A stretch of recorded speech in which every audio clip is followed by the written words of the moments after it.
being comfortable with broad themes. So it's not like molecules don't matter, but just because there's the name of some enzyme on a slide doesn't mean that you guys need to memorize it. Like, that's not the important bits necessarily. But so for instance, with regards to axon guidance, knowing what RAC does, knowing what Rho does, what the difference between them, knowing how Rho GTPases work, those are specific molecules that it's worth knowing. But anyway, just. Thanks, yeah. So today we're going to start talking about the next stage in assembly neural circuits, where your axons have grown to a target region, and they're going to start to arborize and form synapses. And an important thing to keep in mind is the way synapse formation works is you don't just grow to a target, form a synapse, and call it a day. You're constantly making and breaking synapses, sampling from all possible partners. So kind of related to the David Hubel quote from last time, you do make a lot of random connections, and then you pick and choose which of those that you want to keep. And so you have massive amount of turnover. And it's not the case that you just make a ton of synapses all at once and then prune. The use of the word pruning often kind of implies that kind of thing. But what you have is an iterative process. And so we'll see what that means in a little bit. So we talked a little bit a few weeks ago that the synapse is just a specialized cell-cell junction. It's a specialized site of secretion, and we need to know how you build one. So there's a cell biological component, all the little stuff that needs to be assembled to make a synapse, both presynaptically and postsynaptically, needs to get there. And then there's another aspect of synapse formation that we kind of care about, which is how do you pick an appropriate synaptic partner? You don't make synapses with every single cell that you could plausibly make a synapse with. When all is said and done, the circuits are very sort of precise in how they're organized, and there has to be molecular components to that. So synapse formation is a developmental process. You make a lot of synapses into maturity, and then you kind of start to lose them as you get older. So it's not too hard to understand conceptually. Neurons have to become physically in contact. Some events at the cell surface, presumably by cell surface recognition molecules, need to stabilize these transient contacts, and occasionally one of those contact events initiates a signaling cascade, which results in sort of recruitment of synaptic components, assembly of those synaptic components into junctions, and then once you have those, you're only half done. You have to decide whether you're going to keep that synapse or not. And a large component of that decision we'll talk about later on in discussions of dendrites as well as plasticity. So what we had is an axon tracts forming, various axon tracts, which you have individual axons sort of bundling with others to form kind of highways or projections from one brain region to another. At some points, they have to decide to defasciculate into a region. They start to arborize. Maybe they find their topographic location, like we talked about with the effrins. And then even within those regions, there are laminae. So the cortex is laminated structure. A lot of brain regions are laminated. And so you have to find your appropriate layer to form your synapses. And then even within those layers, maybe there's another layer of specificity where you form only synapses with only a subset of cells, a particular kind of inhibitory interneuron or a particular subset of projection neurons. And so early on, particularly these long projections where you go from one part of the brain to another and then you form arbors, you don't form a lot of synapses along the way. So if you have retinal ganglion cells projecting to the optic tectum, you're not forming synapses with random cells along sort of the optic tract. You wait till you get to the optic tectum, and then you start to arborize. And so you have these sort of nice growth cones, and they reach their area, and then they start to change morphology. And I talked a little bit about that last time, where in reality, you dump a bunch of ephrin onto a growth cone, and it just sort of kills the growth cone. But in an animal, what happens is you reach a certain level of ephrin signaling, for example, and it doesn't just kill a growth cone, it causes a transition where you start to arborize. And then each of these little branches grows, and so you haven't completely killed motility per se. And as they grow, they start to form synapses, and then maybe these branches retract, and that iterative process is what generates, your mature circuitry. So we talked about this once before, particularly in regions like the spinal cord, and even in regions like the cortex, a lot of the synapses are en passant. So even if you draw your neurons like this, a lot of the synapses will be along the lengths of these processes. And so, again, reiterating, a key element of this is that once an axon reaches its target area, it arborizes. And so you can see examples of this in lots of different brain regions. So in cortex, thalamic axons terminate in layer 4 and form synapses with layer 4 neurons. Layer 4 neurons will project up and form synapses with layer 2-3 neurons. We'll talk a lot about that later on. And so these axons have to know once they reach an area or where to begin to arborize. And a lot of the things that we've talked about in the past and other things that we haven't talked about are involved in that. So for instance, ephrin and EPH receptor signaling.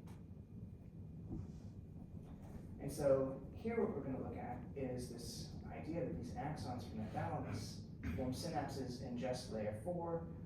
They don't terminate, form synapses in layer 5 or layer 2-3. They're sort of specific for this. And so there are pyramidal cells and interneurons up here, and pyramidal cells and interneurons down here, but you're specifically selecting to form synapses in this region.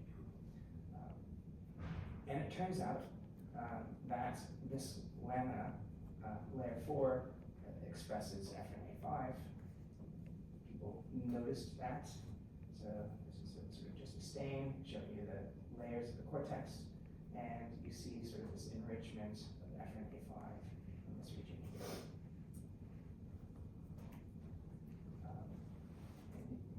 In this particular region, you see these barrels, which is characteristic of the somatosensory cortex. And so if you take those EPH receptor extracellular domains and fuse them to FCs, you make something called like receptor bodies, and you can use them as an affinity reagent.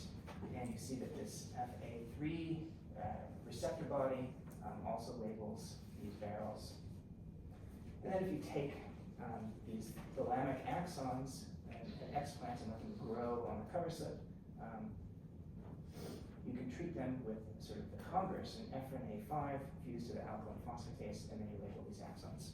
So the axons are expressing this FA3, the target neurons in the cortex are expressing this FNA5, and so it just so happens that that's the region that the thalamic axons will target to arborize and form synapses. So how do you sort of look at this in more detail? You can do the equivalent of that stripe assay that Friedrich Bonhoeffer sort of invented. And you can take these neurons that you take from either layer 4 or layer 5 or elsewhere, and then you can plate them on these sort of alternating stripes, and then you can see what happens to these neurons. And so if you take these thalamic axons and plate them on sort of layer 4 neurons, you get a lot of these little extensions. So they're trying to form these nascent arbors, and you see fewer of those as they cross over into this layer 5 stripe. If you plate them on the layer 5 stripe, you get relatively sparse branching, but you elicit a lot more of these sort of nascent branches as they grow into the layer 4. So something about the layer 4 stripe is sort of causing these guys to extend more potential branches. So this is an example of that, where if you treat with this sort of Ephrin A FC, it basically sort of blocks the access to the Ephrin A, and you get fewer of these branches in the area that you're interested in arborizing in. So suggesting that these axons are growing in from the thalamus into the cortex, and when they reach layer 4, they are sort of induced to undergo sort of this developmental transition where they start to arborize rather than keep growing. So again, ephrins and semaphorins and netrins and all kinds of other things, they're not just stop signals. They're not just causing growth cones to collapse. The idea of growth cone collapse or collapsing factors is just a convenient term from in vitro studies. It's not what actually goes on in an animal. So, but it promotes a transition to a new state of the sort of developing axon and dendrite too. This is just another example. Normal axons that sort of are growing into the optic taxon, when they get there, they start to arborize. If you express an FGF receptor dominant negative, they avoid, so they're attracted to this region and then they start to arborize. So what you have is sort of a lack of FGF in the tectum. So the FGF receptor is sort of promoting growth, and then it gets there and it's promoting arborization. If you sort of add FGF back to the tectum, the axons keep growing. So again, ephrins aren't the only thing involved in this. FGF isn't the only thing involved in this. All developmental processes, all biological processes are sort of a balance of a thousand little things that sort of cooperate to bring about the right outcome. And so what are the factors that influence axon arborization? We just talked a little bit about ephrins, but pretty much all the guidance cues that you'll come across have similar kinds of impacts. Growth factors like neurotrophins, which I'm sure you heard about in other contexts, and morphogens and other signaling molecules like WNTs, for example. So you've gotten to your target region, you're starting to form branches which are exploring for synapses. That brings us to sort of the nuts and bolts of synaptogenesis. And this is a synapse. Presynaptically, you have all the apparatus that we talked about for sort of docking and fusing vesicles and for regulating that process, and for organizing endocytosis and retrieval of vesicles and vesicle proteins. And so all that has to be recruited and assembled in a very coordinated way. Postsynaptically, you have to have the spine apparatus, which is kind of an extension of the endoplasmic reticulum, and a little bit of outposts of Golgi, which sort of allow you to sort of make and traffic membrane proteins, and you have the insertion of these transmitter receptors. Subsynaptically, you have scaffolding proteins like PCN5, a lot of signaling molecules, and then sort of a lot of stuff that's involved in organizing that inside the skeleton. And all of that has to be recruited and assembled in an appropriate way. So the earliest studies on this were done in the neuromuscular junction, the synapse that forms between motor axons and muscle fibers. But starting in the early 2000s, people actually, the technology sort of evolved to the point where you can start to look at neuronal synapses. So those are the ones that we care about. We don't care about neuromuscular junctions. So basically in the 90s, Gary Banker and people like that developed really nice methods for culturing neurons, putting them on cover slips, keeping them happy. And with the advent of sort of GFP and molecular biology approaches, you can make fusions to different things. And so this is an example of a cultured hippocampal neuron expressing the synaptic vesicle protein VAMP fused to GFP. And this is very well suited to time-lapse imaging, so you can just sort of watch as synapses form. But you need sort of various kinds of approaches to figure out whether you're actually forming a synapse. It's very clear that just because you see a spot of fluorescence in a neuron, whether you're doing antibody staining or whether you're expressing a GIP fusion, a large proportion of those spots aren't necessarily synapses. You need some kind of independent approach to figure out whether it's a synapse, whether it's functional. And one of the important ways that people did this, and still to a certain extent can do this, is they use these sterile dyes, FM143, which is a green version, and FM464, which is a red version. These are amphipathic dyes. The sort of conjugated ring systems here is the fluorescent bit. They have these hydrocarbon chains which allow them to interpolate into a leaflet of a lipid bilayer, but they're charged so they don't cross.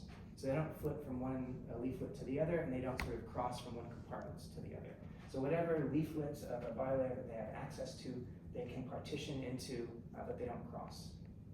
And so using these fluorescent dyes, you can apply them to the outside of a neuron, and these cultured neurons. You can stimulate those neurons, you will fuse your vesicles, and then you will retrieve the membrane. And so when this part of the membrane is exposed to the extracellular side, that dye can sort of interpolate into this exposed leaflet. And then when it gets endocytosed, it gets trapped in these vesicles, and then you can wash this stuff away.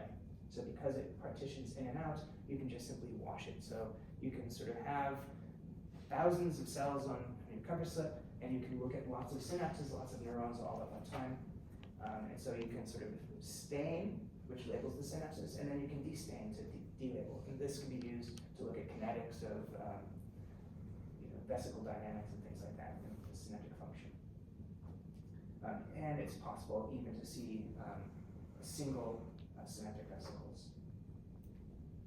And so what you can do is you can just do this loading, wait, do an unload, and so you can see fluorescence, you can see the loss of the fluorescence as you release those vesicles. So the more you fire, more action potentials you fire, more dye you take up. And then when you unload it, it goes away. So this is just the basic approach. And so this tells you if any of these spots that you're seeing are synapses. And as we'll see later on, you can also use this to look for new synapses. As these cells on the cover slip grow and form synapses, there will be synapses that are there now that weren't there 20 minutes ago, or that aren't there now but will be there 20 minutes from now. And so you can sort of use that as a timer to see what does a 10-minute-old synapse look like, what does it have, and so forth. But these early experiments were just looking at the basics of synapse formation. And so what you can see is these growth cones sort of wandering around, coming across this happens to be a dendritic growth cone, and then this axonal process. And so you see as they come into contact, some of these fluorescent puncta get trapped. And then this dendritic growth cone can sort of pass along, and then it leaves behind this sort of trapped bit of synaptic vesicle fluorescence. You can see these zipping up and down the axon, and every so often they'll stop. And then you can use FM464 loading to see if that's a synapse or not. So when you see the red overlapping with the green, and these figures back in the day before they cared that much about colorblind people, you can see that you've got these nascent synapses in these early postnatal cultures. And so you can see these axon-initiated contacts with this growth cone moving through 0, 12, and so forth. And as it goes by, then it leaves behind these spots, and you can stain and see that it's a synapse. This was also the early days of retrospective electron microscopy, where you could go find those exact spots on the cover slip, perform electron microscopy, and see what those nascent synapses look like. And what they found was that you didn't have, at these early contacts, or on these things that are zipping up and down the axons, things that looked like those nice uniform 50 nanometer synaptic vesicles, you had large amorphous membrane compartments. And these are called transport packets. You also will see tubulovesicular or pleomorphic transport organelles. And so, kind of skipping ahead a little bit, what happens is things that are being trafficked out into the axon of these early neurons, all these synaptic components are being sort of stuffed into these sort of large, non-specific organelles and shipped down the axon. And so when those get trapped at a contact site, they'll fuse with the plasma membrane, and through endocytosis and recycling, you'll generate your synaptic vesicles locally. All the stuff that needs to be inserted into the synapse gets inserted at that point. And so you have these things that are being trafficked up and down axons, and then they'll get trapped at contact sites and will be assembled there. And in that kind of way, what these transport packets kind of elicited in people's minds was kind of like a prefabricated synapse. It wasn't necessarily organized as a synapse as it's being trafficked, but all the stuff that you need to form a synapse gets trafficked in these organelles. So if you sort of look at these sort of moving, so you can know which ones are stable and which ones are moving at the time that you fix them. So you can fix and know that this guy was moving up and down the axon, and you see that it's co-trafficking. It's a synaptic vesicle protein, and it's co-trafficking with calcium channel subunits, peripheral proteins associated with synaptic vesicles, amphiphysin, which is a cytoplasmic protein associated with endocytosis. And so you can stain for a bunch of stuff and see that a lot of these things, which some of them are plasma membrane proteins, some of them are synaptic vesicle proteins, some of them are cytoplasmic soluble proteins, they all get sort of shuttled out to the nerve terminal as a big clog of stuff. And then local recycling sorts them out. And so the idea here is that these guys have all the stuff that you need for making the synapse. They'll get trapped at sites of cell-cell contact, and those nascent synapses, when these large tubulovesicular things fuse, endocytosis will start to reconstitute all the stuff that you need for a synapse. So it's kind of shown here where you've got these things with being trafficked up and down the axons, and then they get trapped. This is drawn correctly because it's as if you're forming synaptic vesicles in the cell body, which you're not. All the synaptic vesicles get formed locally, even the very first ones in the axon. They're not generated de novo in the cell body. But the idea here is you get trapped at a nascent contact site, and then you assemble your synapse. So trafficking, the basic cell biology of sort of trafficking things up and down the axons, is a huge component of sort of early synapse formation, at least presynaptically. And so postsynaptically, once Suzanne's paper sort of elicited a lot of interest, people went looking for postsynaptic packets. And actually a few papers got published that sort of supported the idea that there was these postsynaptic packets, but they were wrong. If you look closely and sort of do the experiments properly, there's no real evidence for postsynaptic packets. So P1595 GFP is a nice fluorescent marker of excitatory synapses. It is enriched in dendritic spines, which we all know is the primary sites of excitatory synaptic inputs to dendrites.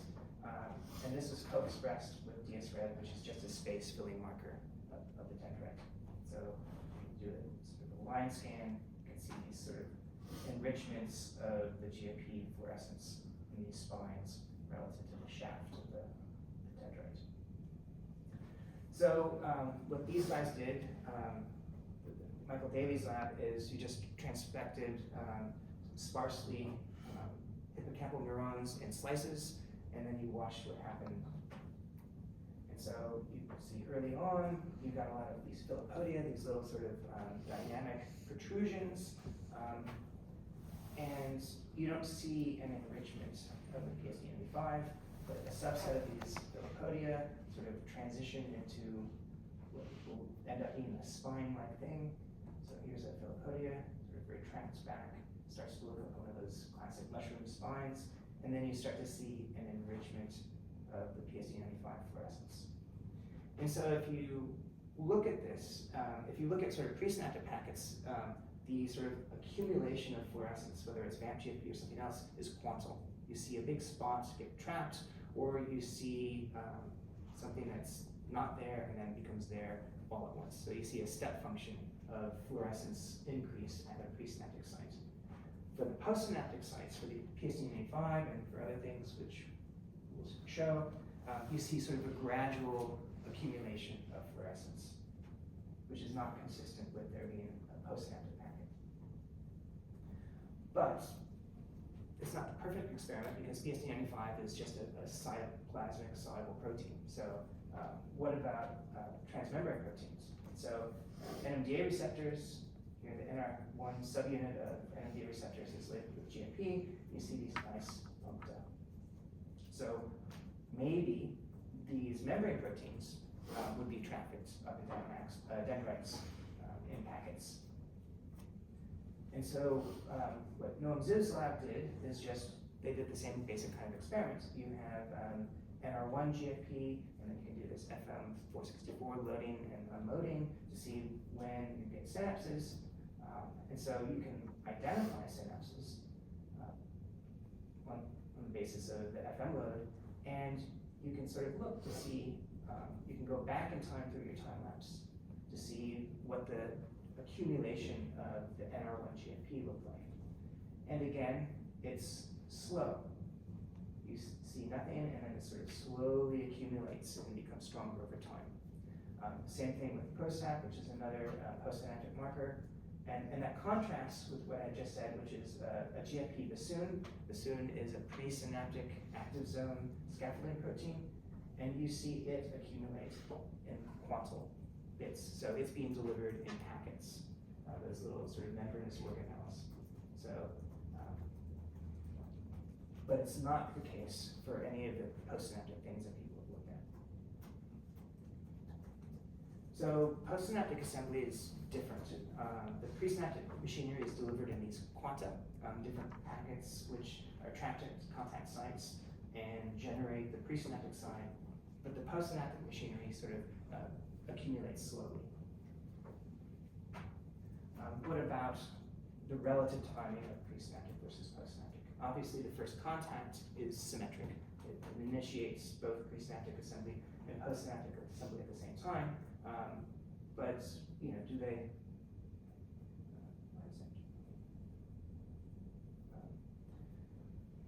But as I said, you can sort of test this with these sort of systematic loading and unloading of the FM dyes. And so what Craig Garner's lab did is using this approach, well, actually in conjunction with Noam's lab, you do this sort of sequential loading and unloading, and then you can watch to see when other things get there. And so this is the basic idea. You load, and then you can unload, and then reload, and then you can fix, and then label the different things. So bassoon, again, is this presynaptic active zone scaffolding protein. SAP90 is kind of similar in, it's a postsynaptic scaffolding protein. You can see these spots. And some of the synapses will have both, and some of the synapses will have just one. And when they just have one, they almost always just have bassoon or one of the presynaptic markers first. And so you do this over and over with a bunch of different antibodies against different things, and you can start to build up this time course of how things happen. And again, the actual times associated with this aren't necessarily relevant. This is just times from these particular kinds of neurons on a cover slip. But the idea may hold in vivo, which is after contact, the first thing you see is the recruitment of some of these presynaptic scaffolding proteins. And these are the things that are delivered in these sort of quantal levels. So it gets trapped, and that's the first thing that you can see, these things that get trapped from these transport packets. You can start to see the formation of a functional presynaptic site. So the FM loading happens, So you get trapping of a fluorescent protein, the presynaptic site becomes functional, you start to see an accumulation of vesicles. So presumably from the very first site where you fuse your transport packet, you're going to start generating vesicles. But you might not see a lot of them accumulate to the level that you can see them by fluorescence for a while. So presynaptic active zone assembly, functional release and FM loading and unloading, the accumulation of pools of synaptic vesicles, and then there's kind of like a lag, maybe, I don't know, an hour or so, and then you start to see the accumulation of these scaffolding proteins and glutamate receptors. So you have presynaptic formation and then sort of slow assembly over time of the postsynaptic apparatus.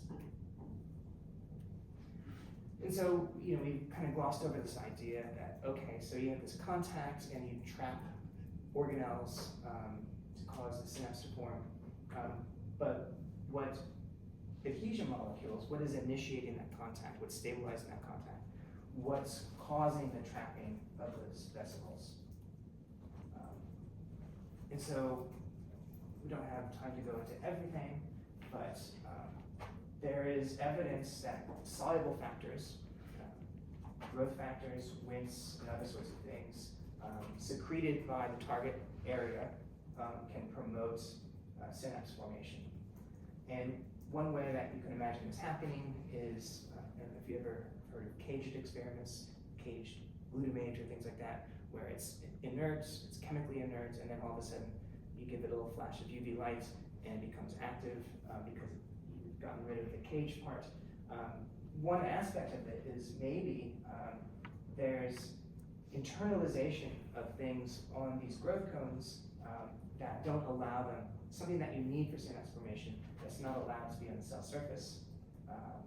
And then they become released, disinhibited in response to signaling by FGFs or Wnt. And so there's some evidence for that kind of uncaging or priming factors are released by target regions, as well as glial cells that we'll talk a little bit about. There's adhesive factors, which we'll talk about, cadherins and protocadherins and other sorts of things, which will stabilize contacts and maybe initiate some of these signaling cascades.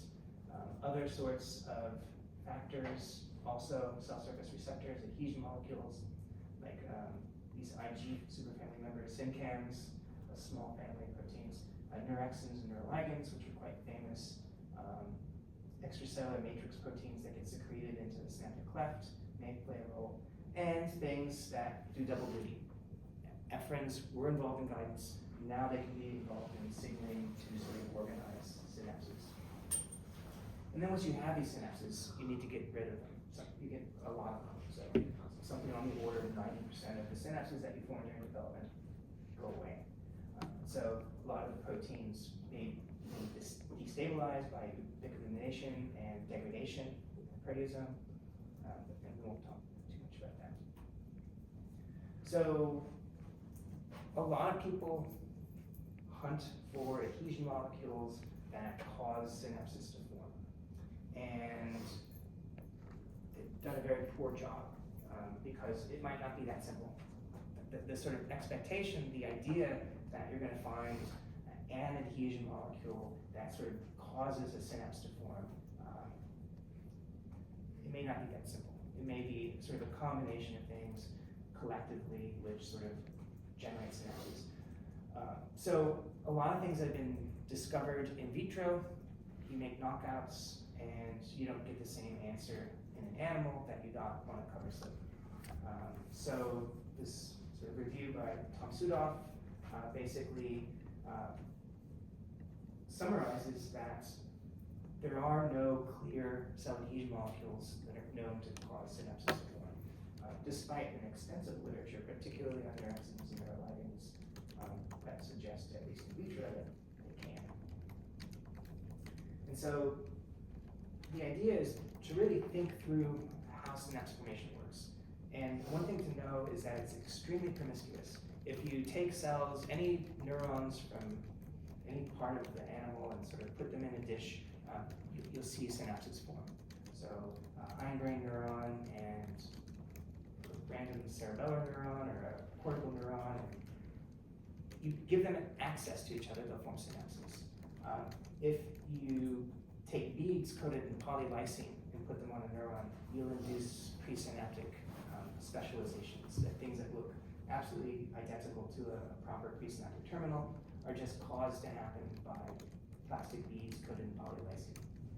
And so one thing to just keep in mind is as an axonal branch grows, or as a dendritic branch grows, there is no space. It's embedded in this dense network where if it's not touching one cell, it's touching some other cell. It has constant access to other cells all the time on all surfaces. They're all crammed in there, and it's kind of like a pile of snakes writhing around just trying to sort of find synaptic partners. And so in that kind of environment, you have to think about what would be involved in synapse formation. And so one kind of adhesive interaction, which we call prosynaptic, which is just you're constantly in contact with these other cells. And so that contact on its own isn't sufficient. So maybe you're sort of growing across it and that contact is transient. You need some very low probability, high threshold events to sort of cluster things. And that idea that you hold this stuff long enough to start to assemble and recruit things would be sort of a prosynaptic function. The actual synaptogenic function is once you have this sort of stabilized contact, is then you start to recruit things like those transport organelles, synaptic vesicles, other sorts of things on the spine side. You track the things that sort of have the neurotransmitter receptors. And then once you have your sort of basic synapse assembled, maybe you have some other level where you select which ones get kept, which ones get disassembled. And so you have to really think through what's likely to be happening when you get a result. And so there are an awful lot. This is a non-exhaustive list of things that are in the plasma membrane at the synapse. And most of them are poorly understood. Every once in a while, one of these subfamilies becomes popular for a while. Neurexins were popular for a while. Right now, neurons are a little bit popular. You'll see the occasional paper in Cell or Neuron. And then people move on. And it turns out, when they move on, they never actually figured out what these guys were there for. And so the first ones that we'll talk about are neurexin, which is a presynaptic adhesion molecule, and neuroligin, which is postsynaptic. And so these are heterophilic. So neurexin is a completely different kind of gene and protein than neuroligin, but they interact with high affinity and some level of specificity. And so people became interested in these guys a long time ago due to this in vitro assay, this co-culture assay. And the idea was you'd co-culture neurons, I think these were pontine neurons, with cells, non-neuronal cells, where you could sort of transfect different things into them. And then these pontine cells would grow over the sort of, I think these are COS cells, transfected with stuff or not. And most of the time, they would not care. They would just grow across them and nothing interesting would happen. But if you introduce neuroligin into these cells, when these axons crossed over, you get sort of puncta of synaptic vesicles. You'd have a rapid accumulation of synaptic vesicles. If you perform electron microscopy, the presynaptic side, the axonal side, would look exactly like a synapse. So this is one of those axons crawling across the top of one of these cells. You see these guys here. They don't really seem to care about the substrate. But if there's neuroligin, if there's neuroligin, what you see is you start to see flattening of this sort of contact site, something that looks like a synaptic cleft, and then accumulations of synaptic vesicles. And so you see these axons growing on top. They don't do that with the ones that have access to the neuroligin expressing cell. do that. And so people became really interested in neuroligin. It's a synaptic, it causes the assembly of the presynaptic terminal. It's the trigger on the postsynaptic side which causes the clustering of synaptic vesicles and initiates the assembly. So a whole bunch of stuff happened over the course of about 10 years. The receptor on the presynaptic side is neurexin. Tom Sudoff had discovered the neurexins because they are the protein, the presynaptic protein that binds the black widow venom, alpha-lactotoxin. So the neurexins were the alpha-lactotoxin receptors. It turns out that the neurexins bind to neuroligin. So neurexins can induce clustering of postsynaptic things in these same kind of assays in recruitment and assembly of the postsynaptic site. Neuroligands induce clustering of neurexins in presynaptic recruitment, and then knockdown of either of these will reduce synaptic density in these neuronal cultures. So people thought, okay, neurexins and neuroligands, that's that initial trigger. That's what's causing synapses to assemble. But then people made triple neuroligand knockouts. So there are 3 neuroligands that are expressed in most of the nervous system. This is the triple heterozygote, and then this is the triple knockout. And if you stain for synapsin, no difference. If you stain for PSEN5, no difference. If you look at the number of overlapping presynaptic, postsynaptic puncta, no difference. If you do electron microscopy, synapses look the same. So the idea that the neuroligand neurexin interaction is essential for making synapses is clearly not true. It's something that absolutely looks convincing in vitro, but it has no basis in sort of the biology of an animal. It's not that neuroligand has no function. These animals die shortly after birth. They can't breathe very well, and they don't survive. So synaptic function, neuronal function are affected, but the idea that sort of the cell biology of building a synapse requires these guys is not true. It's just more of the same data. So the other main candidate for sort of an early role are classical coherents. And while neurexin and neuroligand were heterophilic binding proteins, that the presynaptic partner and the postsynaptic partner are different proteins, coherents are homophilic. So the exact same protein on the one membrane is binding homophilically to the same protein on the opposite membrane. And so these guys have sort of canonical intracellular binding partners, these armadillo family superfamily proteins, P120 and beta-catenin, which are always kind of attached to the cytoplasmic domain, so it's this sort of stable complex. And then you have this variable attachment between beta-catenin and alpha-catenin, which links this to the actin site skeleton. We saw a couple of slides about that a couple of lectures ago.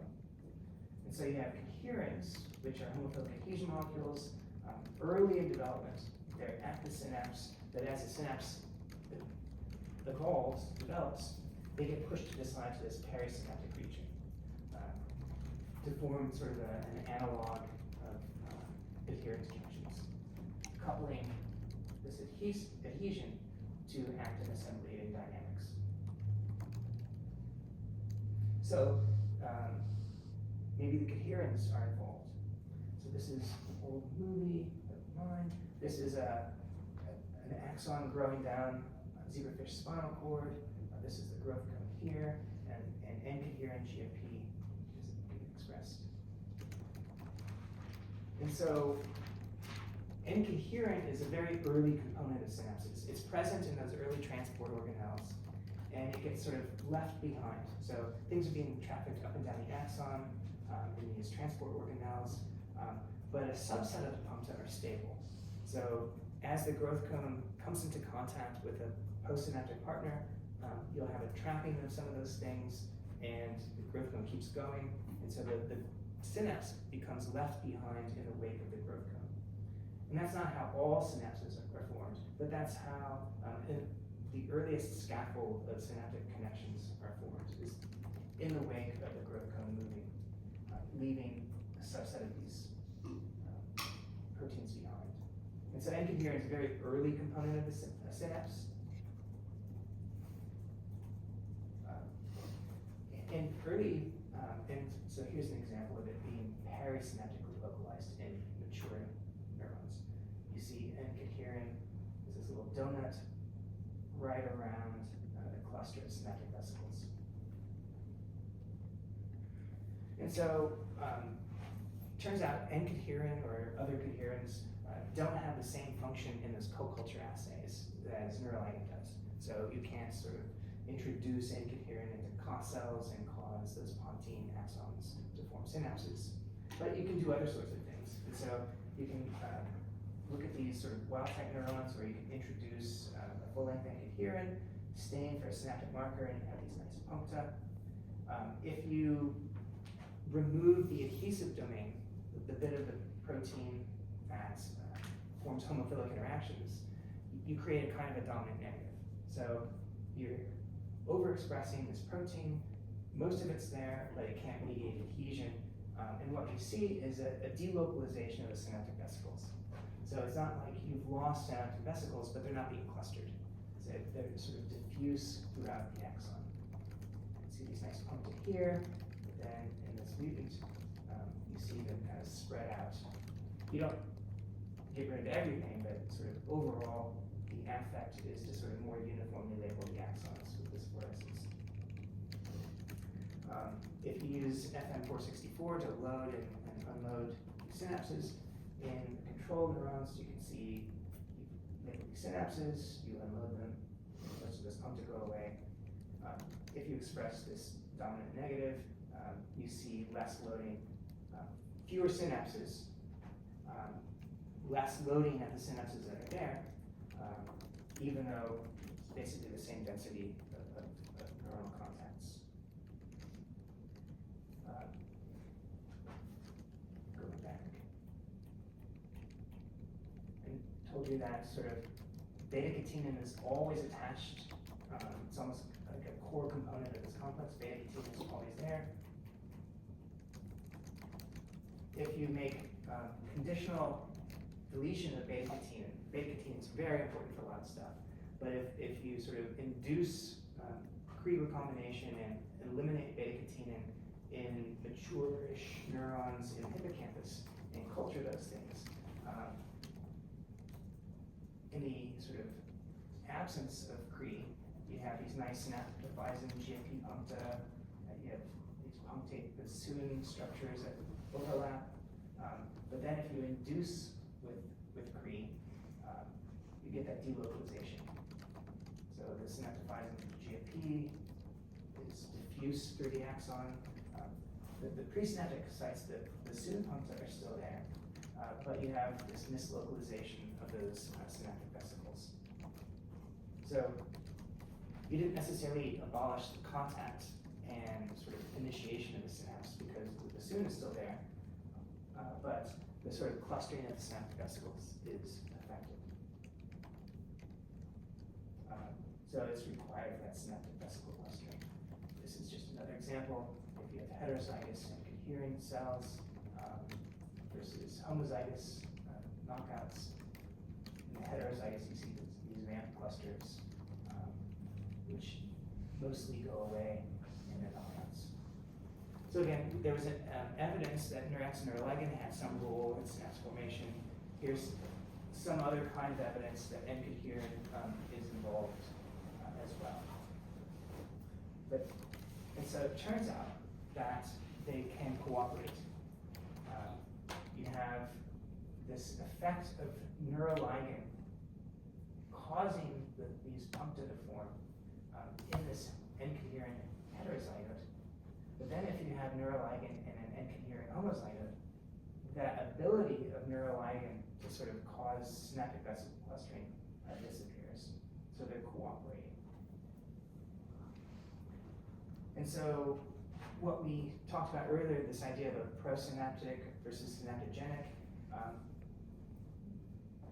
the model might be that you have this initial contact with N-cadherin, which stabilizes the contact, then you recruit neurexin neuroligin, you start to accumulate your synaptic vesicles, something along those lines.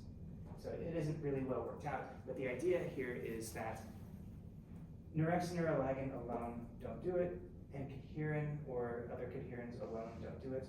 You have all these things that need to be pieced together, they cooperate to sort of bring about synapse assembly. And these are just two sets of gene families that people are looking at. Other things are almost certainly going to contribute to this. And other aspects. So the other thing is, the marker that they're using is just vesicle clustering, whether you're seeing vesicles accumulate at the synapse or not. You could be using different kinds of markers and you might be getting different answers. You know, other aspects of synapse assembly are invisible unless you're labeling them and looking specifically for those aspects. And so this is just one aspect that they're using as a proxy to say whether or not you have a synapse or not. So there's neurexin neuroligin. Neurexins can also interact with these leucine-rich repeat transmembrane proteins. There are cadherins. All of these are various immunoglobulin superfamily members that are related because their sort of adhesive domain is the same folding motif that forms antibodies. Protocadherins, which is a large family which does a lot of things. And then over the last 5-10 years, adhesion GPCRs, which is also a large gene family. Some of them have been implicated in synapse formation. And so really, I can't point to one of these and say, oh, this protein is important and does something specific. They all seem to have some kind of impact if you look at one method or another, but then evo and vivo, and that impact seems to evaporate. So it's not entirely satisfying, but it is what it is. So the second component of synapse formation is actually synapse elimination, where you turn over your synapses. And again, this was initially shown in motor axons, where early on, most synapses are polyinnervated. So a given synaptic contact between a motor nerve and a muscle fiber, you have lots of axons from different motor neurons that are sort of intercalated with one another. But in the mature scenario, there'll be monosynaptic innervation. So only one of those axons will survive and the rest will retract. And so these axons undergo a kind of a competition. So in this case, you have this blue axon, this yellow axon, and over time, the blue wins and the yellow one retreats. At the same time, in a different cell, maybe it's the yellow one that wins and the blue one that retreats.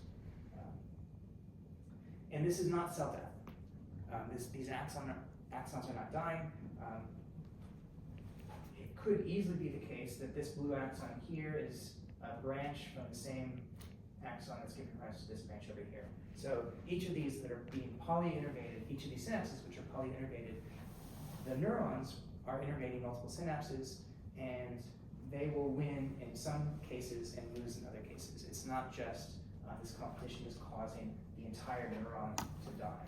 It's just this one branch out of many which is being forced to retreat, to leave the synapse to be occupied by just one other axon. This happens in a lot of contexts. So if you look early on, postnatal day 1, you see these really branchy axons with lots of synaptic terminals.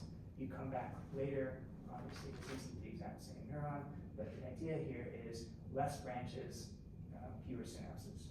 So you have what looks to be a pruning event over time.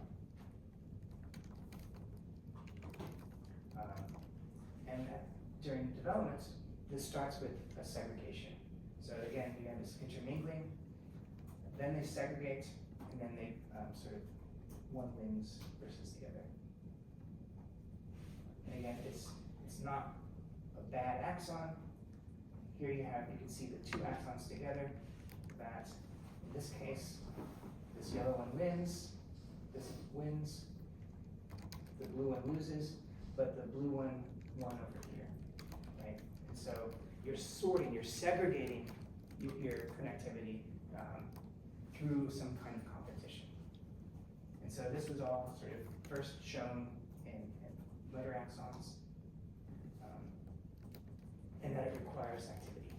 We won't talk too much more about the activity components to it, but you have this transition from polyinnervation to monoinnervation, and you can block that transition.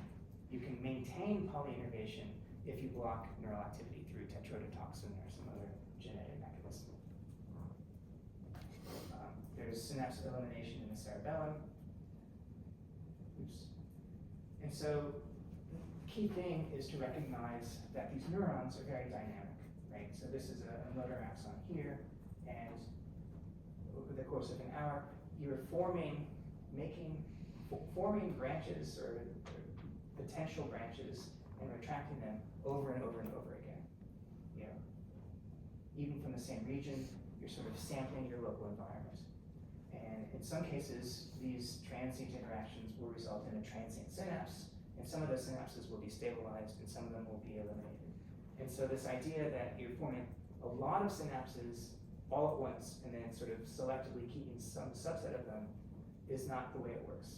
It's you're constantly turning over a synapse. So one portion of an axon might send out a branch and form synapses over and over and over until either it finds an appropriate partner or it doesn't, and it just never stabilizes a synapse in a particular region.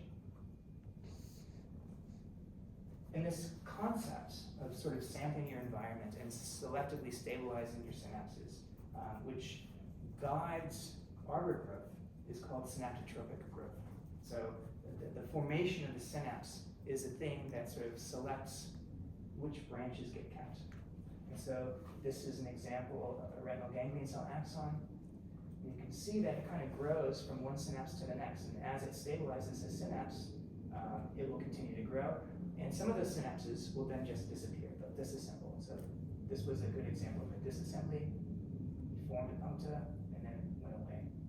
In other cases, you form this puncta, they stabilize, and that forms a platform for continued growth. So you sort of grow from one synapse to the next. And the ones that get stabilized, they determine what the final form of your axonal arbor would be. And so if you collect a lot of movies like this, what you see is that if you sort of look at branches, and also if you look at the puncta themselves, these nascent synapses, most of them have very short lifetimes. They're very short-lived. You have a pool of more stable things, the ones that sort of persist and will sort of last, presumably, to adulthood. But the vast majority that you see are very short-lived. And that holds true both for the proportion of the synaptic puncta, or the little spots of synaptic vesicle protein, or for the branches that you can measure. So again, all of these things are transient, and only a small subset of them persist. And the synapse loss leads to branch loss. And so here's an example where you've got this sort of branch, you've got these big accumulations of synaptic vesicles, and so then you've got this sort of most terminal one, and it goes away. And so then the branch retracts back to the next synapse, which you consider to be little spot wells that are stabilizing the branch. And as that sort of disappears, it retracts back to the next one, and so on. And so then if you keep track of where the synapses are versus where the branches are, that you need the synapse to stabilize the branch. If you lose the synapse, you will retract that branch back to the next stable synapse. And maybe it stops there, or maybe this is just part of the process of losing that entire branch. And so you'd be gaining them or stabilizing them elsewhere. And then at the end, you'd have your stable arbor. And again, this process where the keeping or not keeping of the synapse determines whether or not you're going to keep an axonal, or as we'll see, a dendritic branch, that's called synaptotropic growth. You're growing towards the synapses. And so these are just sort of examples of how you could imagine it working. This grows, it forms a synapse, it forms a synapse. This branches, it forms a synapse. It branches and forms a couple of synapses. And the blue ones are the ones that you're going to keep. This green one here is you're not going to keep. And so you constantly sample your environment until you stabilize.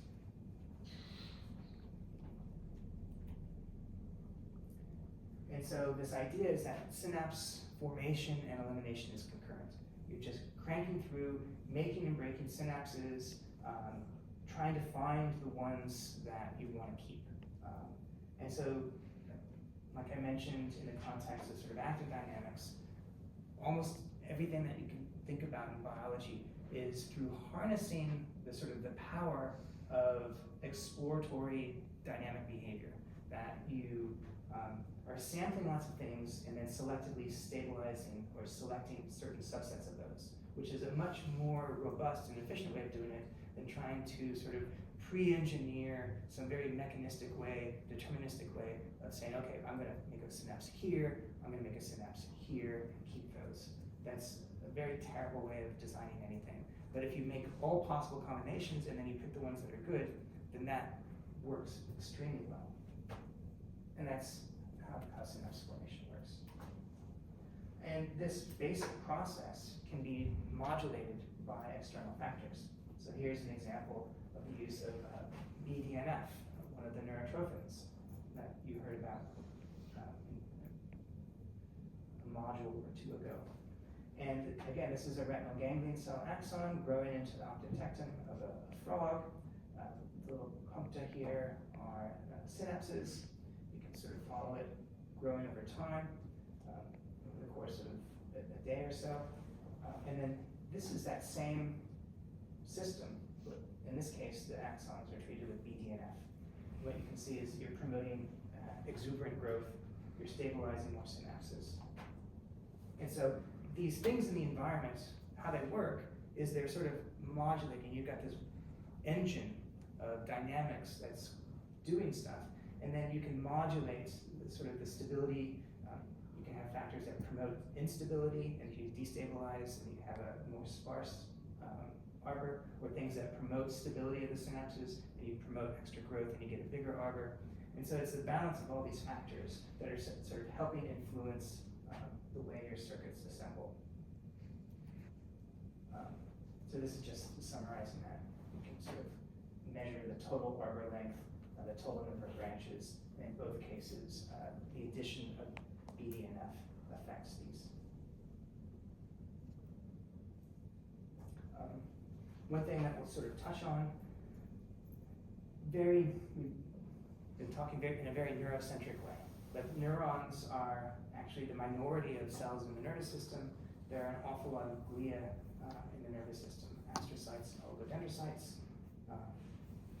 And starting in the mid to late 80s, there was this idea of the tripartite synapse. And initially, it was just noticed that no synapse did not have a little astrocytic end foot associated with it, sort of interpolating into it, listening to the synapse. And it was believed primarily that these functioned for two. One was to sort of engulf the synapse and sort of help keep spatially this synapse independent from neighboring synapses so that they worked independently, so that one synapse wasn't influencing an adjacent synapse through the release of glutamate or whatever, because you'd have rapid mopping up of the synaptic cleft glutamate. Also, they provided sort of metabolic support to the synapse. But then in the early 2000s, Ben Barris's lab sort of extended this notion to suggest that astrocytes were important for synaptic function and for the formation of synapses. And I think maybe it's become popular, maybe gone too much the other direction, that like astrocytes are the only thing that are important to everything, but at least they do have this contributing components to them. And so that was due to Ben, who worked on glia for a long time, and then in the 2000s really stumbled upon this aspect of their function. And the idea was that, and this was known from Gary Banker's work, that if you wanted neurons to actually do something and not just be inert, they had to have access to glia. And so Banker cultures, where you have the neurons plated on a cover slip, and you'd have a glial layer suspended above them so that they didn't have access. And in the absence of that, the neurons just didn't really do anything. They weren't sort of electrically excitable, they didn't really do anything useful or neuron-like. So the glia kind of had to be there. And so people knew that, and so what Ben did is he formalized it. He said, okay, well, neurons in the absence of glia have very few synapses, and the synapses don't work very well. But in the presence of glia, they work basically like neurons. And so Eric Ullien, who's in this lab at the time, sort of pushed this forward, and these are autoptic cultures. So synapses will form neurons will form synapses with themselves if it's the only game in town. So you sort of spritz little dollops of polylysine onto cover slips, and you plate the neurons, and basically one neuron will sit down per island. And so it'll grow dendrites and axons, and it'll grow round and round and round and form synapses with itself. So that's why these guys look that way. And in the absence of glia synaptotagmin, which is that presynaptic marker in PSK5, you get relatively few puncta and synapses when they overlap. And you see very few overlapping puncta. Whereas in the presence of glia, you see a robust synapse formation. So the idea was that there must be some factor secreted from the astrocytes which increases synapse number. And so if you do this in the presence of astrocytes, you get these puncta. If you use astrocyte culture media, showing that there's some secreted component to it, you also see an increase in puncta relative to just the control neurons on their own. And so this initiated a hunt for this factor. So you knew that this sort of astrocyte cultured media had something. So the simplest thing was to sort of fractionate on the basis of size. And so whatever it was really large, greater than 500 kilodaltons, which is really large for a protein. That some large secreted factor was causing this. And they found that it was one of a family of proteins called thrombospondins. That if you take thrombospondin alone and treat these neurons, it has a similar effect. So thrombospondin promotes presynaptic assembly. But this is an important caveat, it does not promote synaptic function. So if you look at the events per minute, the original thing that got them all fired up was the actual activity, the number of synapses functionally defined, sort of mini frequency as well as the synaptic efficacy, that was not rescued with just thrombospondin. So this is what sort of initiated kind of like a cottage industry of hunting for factors derived from astrocytes, because this was clearly causing the formation of presynaptic assembly, but it wasn't recovering synaptic function. There must have been something else derived from astrocytes. But anyway, so thrombospondin is secreted, but what is it that thrombospondin is interacting with? And they found that it's a subunit of the calcium channels. This C-alpha 2 delta subunit interacts with thrombospondins, and it's required for that presynaptic assembly activity. So this is sort of a set of experiments. If you transfect cells with just this, sorry, I'm getting lost here. With the subunit, you increase the number of synapses per cell, and that it's this sort of fit here, this alpha 2 and this delta. If you do just this delta alone, you don't get that effect. And so you need this sort of external site here in this C alpha 2 delta bit, which interacts with the thrombospondin. If you knock down the C alpha 2 delta, you abolish the response of this neurons to the thrombosponden. So the idea here is that thrombospondins promote structural assembly, that you have this recruitment of synaptic vesicles. We saw this kind of this partition of function, this division of labor between neurexins and neuroligands and cadherins. This is another kind of division of labor where the thrombospondin calcium channel interaction can help promote this presynaptic assembly without promoting function. So you may or may not know that during development there are these things called silent synapses. Silent synapses are things that look identical to a synapse at the level of an electron micrograph, but they happen not to have AMPA receptors. And so AMPA receptors are the receptors that carry the current for synaptic activity. These silent synapses have NMDA receptors. So NMDA receptors will carry some current, but you need a prior depolarization to kick out a magnesium plug. And so for all intents and purposes, for sort of random presynaptic release of neurotransmitter, that alone is not enough to cause that synapse to show a little bit of an EPSP. So they're essentially silent. And so there's a large proportion of the silent synapses early in development. And so this could be an example of a silent synapse where you have the presynaptic side, but the postsynaptic side is not mature. And so there's a lot of things that astrocytes can provide. The thrombospondins, heaven, which is kind of a linker, which helps promote the assembly of neurexin and neuroligin, and the assembly of the postsynaptic side, and there are other things as well. These guys here help promote the insertion of AMPA receptors, for example. This stuff may also help in various aspects. And so, again, it's this very modular kind of thing where you have these pathways. And so you'll see papers where, oh, this is essential for synapse formation, but it's not. It's essential for one aspect of something that they're assaying. And so collectively, these astrocytes are providing things that help synapse assembly.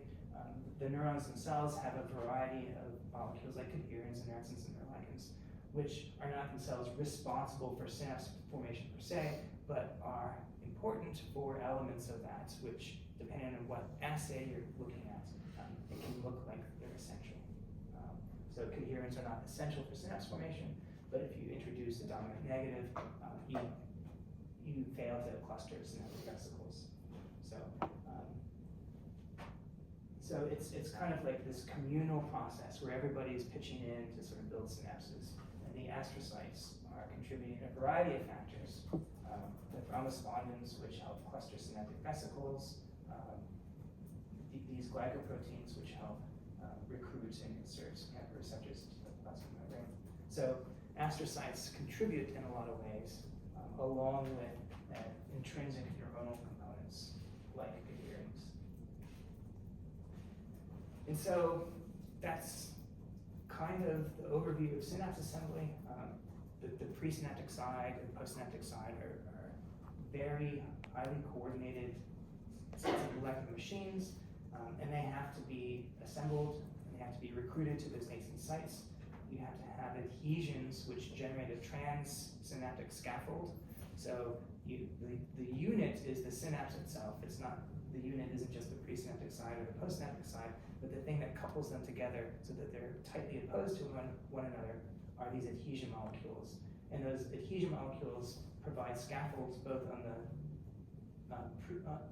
subsynaptic side, both in the postsynaptic compartment and the presynaptic compartment, to help build those things.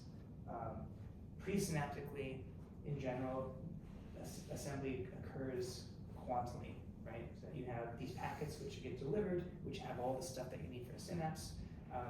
The postsynaptic side, they become assembled piecewise through sort of diffusion and recruitment of things slowly over time to build those synapses. The initiation of this process, the adhesive interactions which are required, is kind of amorphous. There's a lot of things which contribute, but if you look really hard, none of them are absolutely essential in vivo. So it's an overdetermined set of interactions. So the specificity, the assembly and the specificity are sort of a combinatorial influence of a lot of different pathways. The really important thing is that synapses turnover and circuit assembly is absolutely dependent on sort of the iterative turnover and the sampling of synapses. The fact that the vast majority of synapses that get formed during development, those are transient. Those are testing the environment, looking for correct combinations. And so when we talk about dendritic function and when we talk about sort of neuroplasticity, we will sort of investigate a little bit more about what it means to have appropriate combinations of synapses.